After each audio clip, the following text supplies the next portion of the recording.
जमीन सर्वे के बारे में गांव में आपका जो है सो कैंप लगेगा। अब कैंप लगकर आपको एक फॉर्म 2 है, ये फॉर्म 2 है, एकदम क्लोज करके लीजिए।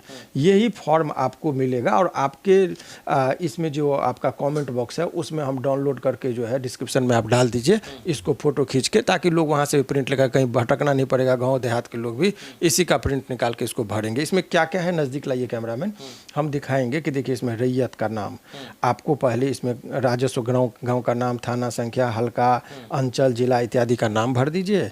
और इसमें रैयत का, ये रैयत का मतलब होता है मालिक, कौन सा ज़मीन आपका है, उसका स्थायी पता आपका, उसका ब्यौरा देना होगा, कौन कौन ज़मीन आपका है, खाता, खेसरा, रकबा। रकबा मतलब एरिया, 2 कट्ठा 4 कट्ठा जो है, चौहदी। ज़मीन का किस्म होता है, किस्म का मतलब कि खेती की ज़मीन है कि बांस की ज़मीन है, जो भी है आपको देना होगा। बाग की है, बगीचे के है, पेड़ है, पौधा भूमि पर दावा का आधार, आप किस आधार पर इस जमीन पर दावा कर रहे हैं, ये भी एक बहुत महत्वपूर्ण चीज़ है। हो सकता है कि वो जमीन आपका पूर्वज का बने दादा के नाम से था, परदादा के नाम से, तब वंश के अनुसार वो जमीन आया है, तो आपको एक वंशावली बनाना होगा। अब ये एक बहुत महत्वपूर्ण पॉइंट है कि वंशावली जो बनाना है लोगों को, वो वंशावली कैसे बनेगा। तो इसमें क्या कोर्ट में जाना पड़ेगा, एफिडेविट करना पड़ेगा या कुछ, तो आपको बहुत साधारण शब्दों में करें कि कहीं जाने की ज़रूरत नहीं है। एक पेन से लेकर अपने से आप बना लीजिए कि मेरे दादा ये थे, उनके 4 पुत्र हुए, 4 पुत्रियाँ हुई, ये सारा चीज़ आप करके उसमें डाल दीजिए। वो भी फॉर्म आपको दिखा रहे हैं, फॉर्म 3 कहते हैं। वो 2 और 3 फॉर्म भर के आपको देना होगा। अब सवाल ये है कि ये जो फॉर्म का आपको मैंने कहा कि वंशावली में, तो वंशावली कहाँ से तैयार करें, किसके, तो उसका एक साधारण सा तरीका है कि देखिए कि जमाबंदी में रसीद, जमाबंदी में किन के नाम से है, यानी इसका पता करने के लिए रजिस्टर 2 में देखिए कि जैसे आपके जमाबंदी जो है, यानी कि रसीद जो कट रहा है, उसमें ऊपर से आप देखिएगा तो जमाबंदी कैम किन के नाम से आपको पता चलेगा। यदि दादा के नाम से है तो दादा से शुरुआत कीजिए। जमाबंदी कैम यदि परदादा के नाम से है तो परदादा के से शुरुआत कीजिए।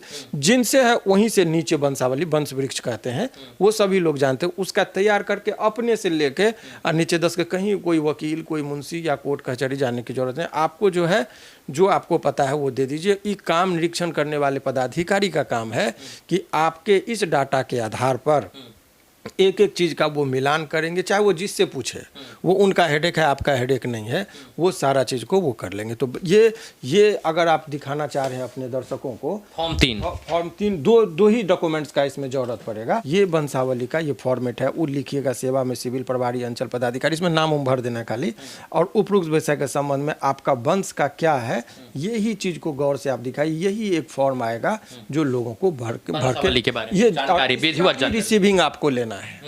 अब इतना चीज़ आप कर दिए तो आपका काम अभी फिलहाल जो है सो माने ये हो गया। 7 कर्तव्य हैं आपको करना पड़ेगा। 2 कर्तव्य मैंने बताया कि आप पहले आर में ठीक कीजिए।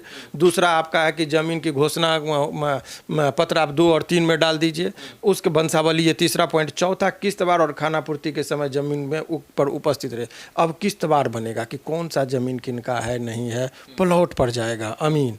उस टाइम में आप अपने प्लॉट पर रहिएगा, बताइएगा ना उसके बारे में कि सर ये ज़मीन मेरा है, इस ज़मीन का चौहद्दी ऐसे है, सारा चीज़ आपको उस टाइम में अपने ज़मीन पर रहना चाहिए। खेती योग्य ज़मीन है कि बन भी आपको प्लॉट पर जाना है। एक ही पेड़ पौधा जो जाएगा वो बता देगा कि आज इस एरिया का प्लॉट का आज हम करेंगे। तो ये जो है किस्तवार और खाना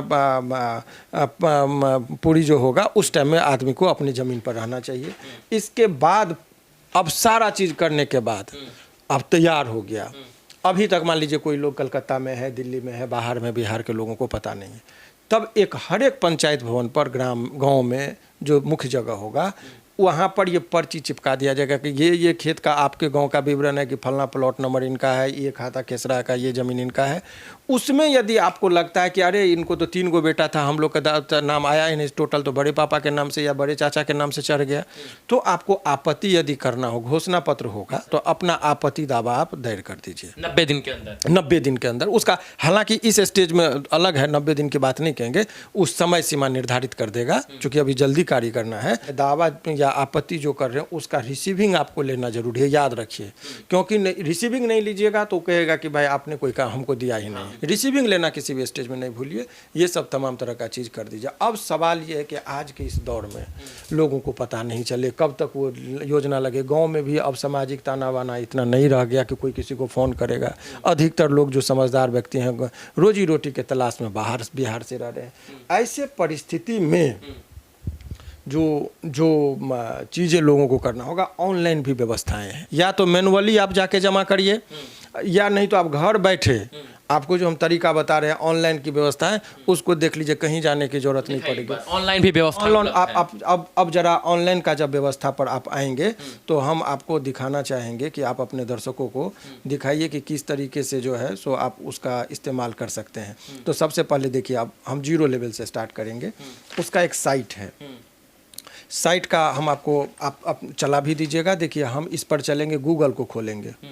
गूगल को मैंने खोला, गूगल यहाँ है, गूगल पर आप जाएंगे DLRS, देखिए हम डाल रहे हैं स्मॉल में DLRS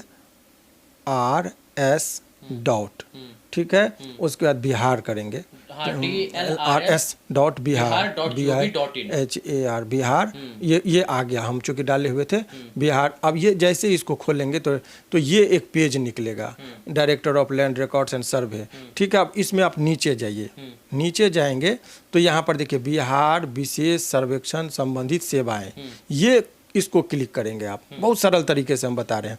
इसको आप देखेंगे कि आप यहाँ पर बहुत सारा कॉलम है।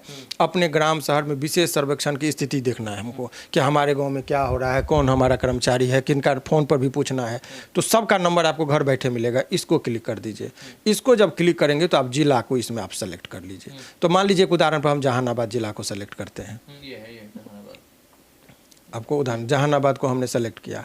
अब जहानाबाद को आप करेंगे, इसके बाद आपको सर्किल, माने जो सर्किल है उस सर्किल में जहानाबाद में, नहीं रुकिए, हम आपको उदाहरण हम अपने हिसाब से सेट करके आपको बता रहे हैं। जहानाबाद को हमने कर दिया सेलेक्ट। अब उसके बाद जो है सो मान लीजिए घोसी नहीं, हम जो बताना चाहेंगे जरा देखिए कौन कौन सा है। घोसी हो गया, जहानाबाद, काको, मखदूमपुर, जो भी है, रतनी का मान लीजिए हम इसको क्लिक किए, ठीक है।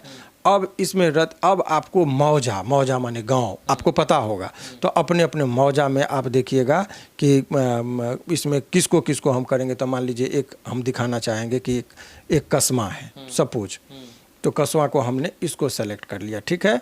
अब इतना करने के बाद अब आप क्लिक करेंगे, उस गांव का हमको पता चल गया, तो इसको क्लिक कर दीजिए। बंबई में है, बाहर कमा रहे हैं, उनको ये फक्र करने की जरूरत नहीं है, फिक्र करने की कि अब कब आएगा। यहाँ कानून गो का नंबर, लेखपाल का नंबर, अमीन का नंबर, हाँ शिविर का है, और ये किस स्टेज में है। देखिए इधर आइए, फिर नज़दीक में लीजिए।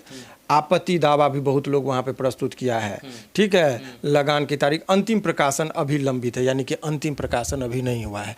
अभी भी यदि किसी को लगता है कि नहीं हमारा चीज़ को यहाँ पर, मैंने उस जगह का मैंने बताया उतना आगे तक चला गया है, बहुत जगह अभी लोग को पता भी नहीं था, और इतनी प्रक्रियाएं हो गई है जो ऑनलाइन ही सारा चीज़। तो अपने जगह का इस तरीके से चेक करेंगे। अंतिम प्रकाशन से पहले आपको कभी भी मौका अपना आपत्ति दावा देख लीजिए, वहाँ पर जाइए पंचायत लेवल पर। इसमें भी हम प्रकाशन का बताएंगे, सब विकल्प पे जाएंगे तो घर बैठे भी आप देख लेंगे कि किसका किसका क्या प्रकाशन हुआ है। इस तरीके से ज़मीन के संबंध में जो सर्वे का कार्य है बहुत आसानी से, ये जो वीडियो के माध्यम से मैंने बता दिया तरीका लोगों को कि कैसे आप अपने अमीन को, कानून गो को, विशेष सर्वेक्षण पदाधिकारी तक पहुंच सकते हैं घर बैठे।